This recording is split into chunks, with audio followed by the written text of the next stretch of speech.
and I'm angry. I'm hurt. Like, they took my baby away from me. You know, my son, he did not deserve this at all. Internita O'Neill spent the day with family at the funeral home. They're making arrangements to bury her son, Dantes O'Neill. You're watching the most shocking and informative LRJ TV News.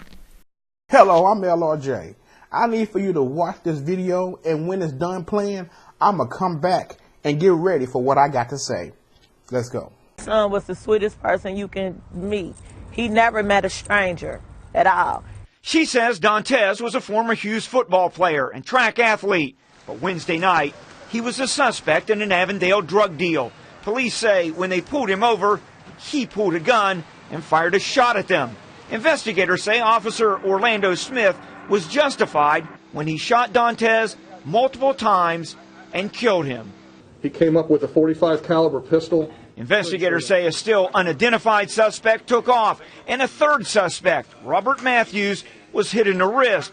He appeared in court Friday with his arm bandaged. His mother talked to WLW's Bill Cunningham, saying there's another side to the story. My son said he jumped out of the car and put his hands up, and they shot him anyway. Vicki Woolen says her son told her there were no shots at police. And my son said, "Mom, who would actually jump out the car and start shooting at the police?" No one shot at the police. No one. And that's the version believed by Internita O'Neill, who has now hired attorney Eric Dieters. I'm not going to rest on this. I want that police officer who opened fire and shot my son repeatedly, letting the firearm just go. Basically, he let the whole gun out on my son. I want him fired. Now, there are multiple investigations on this by multiple agencies, so they should be able to get clear evidence of whether or not that gun was fired. Meanwhile, that's not the only question. There are also concerns about that cruiser cam that didn't work. We'll have more on that coming up at 6.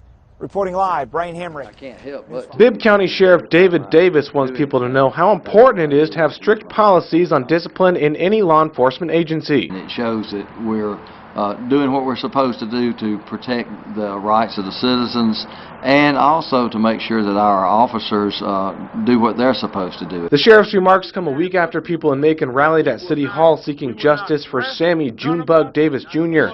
The 49-year-old was reportedly unarmed when he was shot in the chest 3 times by Macon police officer Clayton Sutton. It was later revealed Sutton has a disciplinary record that includes 26 complaints against him during a 6.5-year career.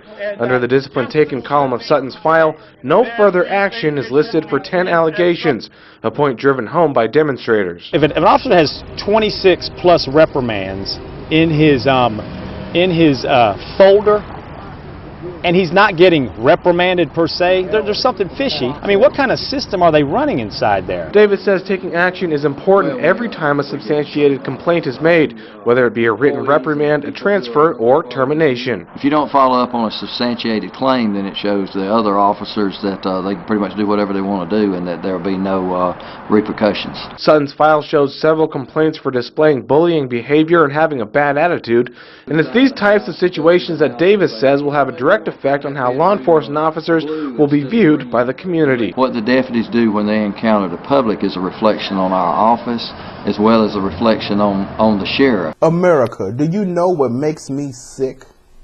Is seeing these types of police shootings every day, and then the mama come on TV, ghetto as hell, talk about, I don't know what happened. He was innocent. He never did nobody no wrong. Yeah, he was in jail for selling drugs and assault and battery, but he was a good, shut your ass up. Shut the hell up. You know, the fact is he's gone. He's dead. And the cops shot him. Because cops are dirty. They're nasty. They're trifling. Just look at this guy right here. For them to realize that they need to treat everyone fairly, they need to treat everyone with courtesy and respect, and that when they do get out of line, that actions will be taken.